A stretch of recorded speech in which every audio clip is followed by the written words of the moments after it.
bumagsak sa kamay ng batas ang isang bagger matapos mahuli sa sinagawang bypass operation sa Butuan City. Ang kabuuan ng balita mula kay Patrolwoman Joanna Kawili.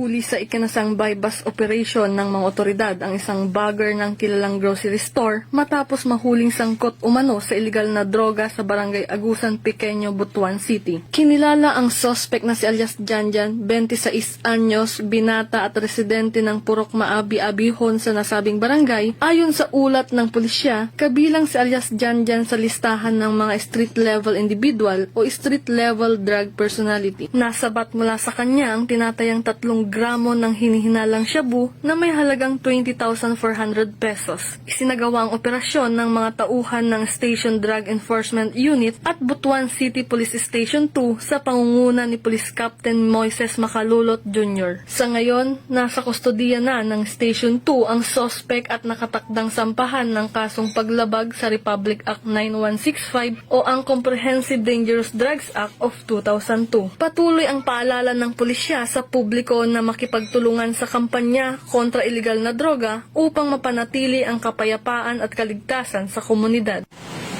Mula dito sa Police Regional Office 13, ako ang inyong PNN correspondent, Patrolwoman Joanna Kawili, alagad ng batas, taga-taguyod ng Balitang Pulis.